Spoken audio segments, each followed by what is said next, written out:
शैतान का अर्श कहाँ है? शैतान वो मखलूक जिसने अल्लाह के हुक्म के सामने तकब्बुर किया, आदम को सजदा करने से इनकार किया और हमेशा के लिए मरदूद बन गया। लेकिन क्या आप जानते हैं कि शैतान का भी एक अर्श है? जी हाँ, एक तख्त जो ज़मीन पर कहीं कायम है। इस तख्त से शैतान इंसानों को गुमराह करने के लिए अपने कारिंदों को अहकाम देता है। लेकिन सवाल ये है, शैतान का अर्श कहाँ है? क्या इसका कोई मुकाम है? क्या कुरान और हदीस में इसका जिक्र आया है? आइए इस पर तहकीक करते हैं। बिस्मिल्लाहिर्रहमानिर्रहीम। अस्सलामु अलैकुम। शैतान, जिसे इब्लीस भी कहा जाता है, जिन्नात में से था। वो अल्लाह की इबादत गुजार मखलूक था, यहाँ तक कि फरिश्तों के साथ इबादत करने का शरफ पाया। लेकिन जब अल्लाह ताला ने हज़रत आदम अलैहिस्सलाम को पैदा फरमाया और इसे सजदा करने का हुक्म दिया तो इसने तकब्बुर किया। अल्लाह ताला ने फरमाया, इसके बाद शैतान को लानत किया गया और वो क़यामत तक के लिए इंसानों को बहकाने के मिशन पर निकल पड़ा। हदीस में रसूल पाक सल्लल्लाहु अलैहि वसल्लम ने फरमाया, इब्लीस अपना अर्श पानी पर रखता है, फिर अपने कारिंदों को लोगों को बहकाने के लिए भेजता है और इनमें से सबसे ज़्यादा करीबी वो होता है जो सबसे ज़्यादा फितना पैदा करता है। ये हदीस इस बात की तरफ इशारा करती है कि शैतान का अर्श समुंदर या पानी पर है।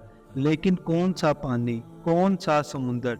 क्या यह बहरे हिंद है, बहरे अलकाहल या कोई और मकाम? कुछ उलमा कहते हैं कि ये महज एक तमसील है, यानी शैतान का तसल्लुत दुनिया पर ऐसा है जैसे एक बादशाह अपने अर्श पर बैठा हो। अल्लामा इब्न तैमिया रहमतुल्लाह अलैह लिखते हैं, इब्लीस का अर्श पानी पर है, जैसा कि हदीस से वाज़िया है। इसकी जगह मखसूस नहीं बताई गई, लेकिन मुमकिन है वो मकाम दुनिया के किसी समुंदर के नीचे हो। अल्लामा इब्न क़य्यिम रहमतुल्लाह फरमाते हैं, शैतान अपनी सल्तनत को पानी पर कायम करता है, क्योंकि पानी फसाद की जड़ बन सकता है और पानी का माहौल इंसानों के लिए बेसकूनी, खौफ और कमज़ोरी पैदा करता है। ख़ास तौर पर मगरिब के बाद मुहक्किकीन दावा करते हैं कि शैतान का अर्श दुनियावी ताकत के मराकज़ जैसे कुछ बड़े बैनुल अक़वामी इदारे, मालियाती निज़ाम या शैतानी फ़िरक़े में कायम हो चुका है।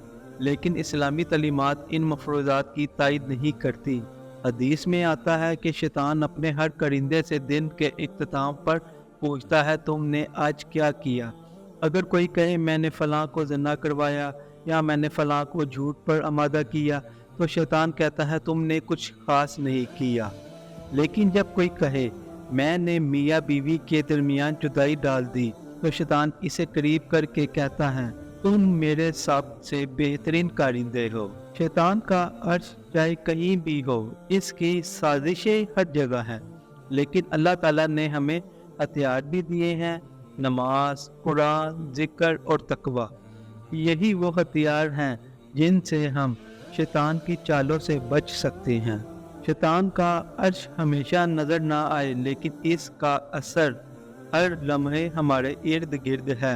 अगर हम अल्लाह के ज़िक्र और तकवे से दूर हुए तो वो हमें भी अपनी सल्तनत का गुलाम बना सकता है।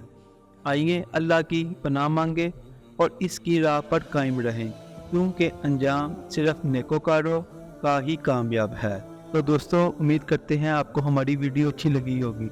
वीडियो अच्छी लगी हो तो इसको लाइक करें, शेयर करें, कमेंट करें और अपने भाई को दुआओं में याद रखें। इंशाअल्लाह ताला फिर मिलेंगे एक नई वीडियो के साथ। अल्लाह हाफिज़।